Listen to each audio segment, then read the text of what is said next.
Hello guys! Magandang araw. Tara, recess na.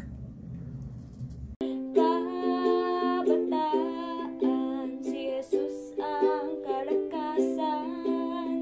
Kabataan, si Jesus paglilingkuran.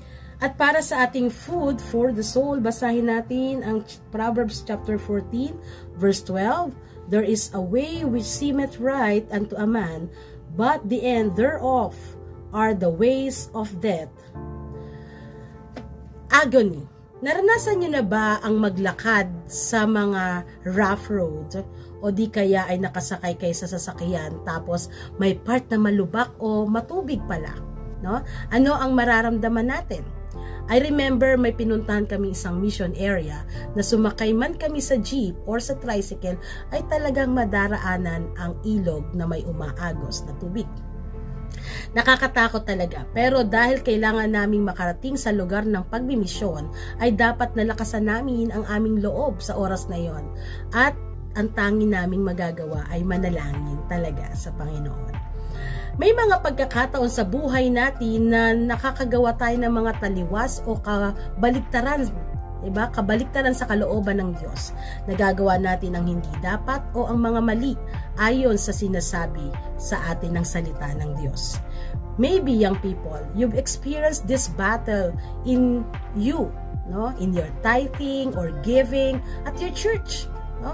May battle sa pagbibigay o pag-offering. The question is, bakit nga ba tayo nahirapang magbigay para sa Panginoon? What a big question. Maybe the reason is your mindset. Iniisip kasi natin, nagtitiis na nga kami sa hirap, wala na nga kaming makain, wala na akong baon, walang-wala na kami. Yung i-offering ko pa ba, ibibili ko na lang ng pangangailangan namin. Yung mindset na I have less, diba? Wala ako kulang ako. Pero what God says?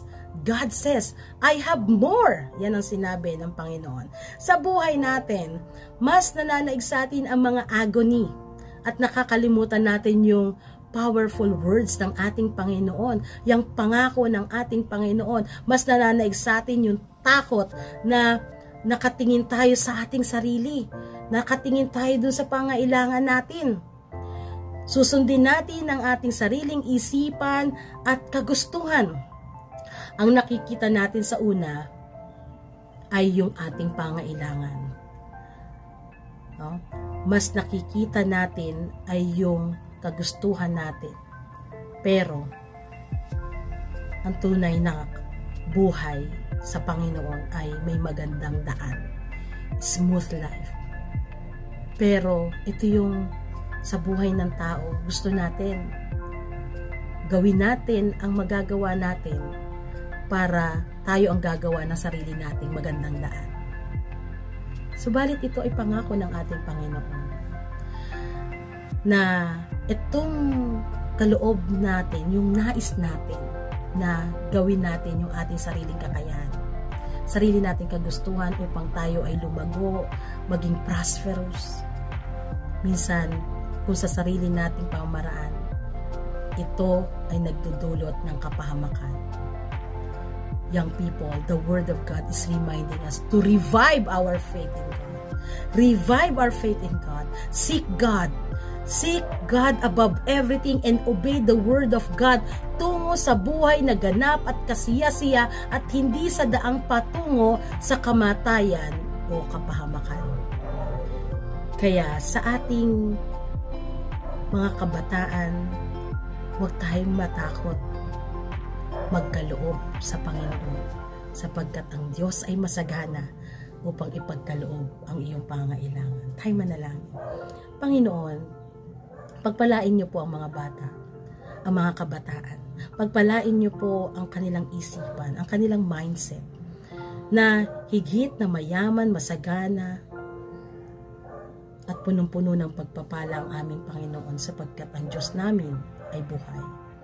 Turuan mo kami at tulungan na magbigay ng walang pag-aalinlangan, magkaloob na kung saan inuuna namin ang para sa iyo, O Diyos.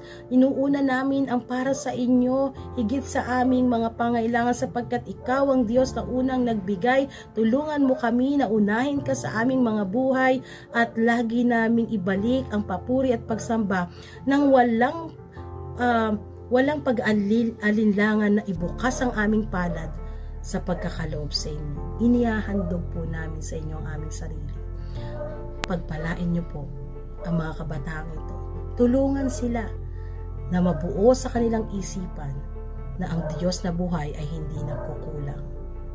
Kaya't higit sa mga pangailangan, higit sa mga problema, higit sa mga kalagayan ng buhay, manalig kami. Patatagin ang pananampalataya ng mga kabataang ito.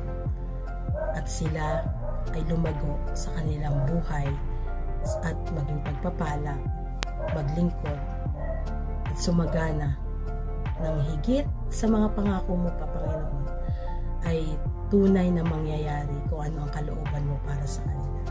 Salamat po sa inyong pag-ibig at pagtitiwala at lahat ng pagpapala, O Diyos na makapangyarihan sa lahat. Ito ang aming panalangin sa pangalan ni Jesus. Amen. Young people, nawa ay naging pagpapala sa inyo ang devotion natin ngayon. Sama-sama tayo tuwing Friday ng hapon na mag-recess. God bless everyone.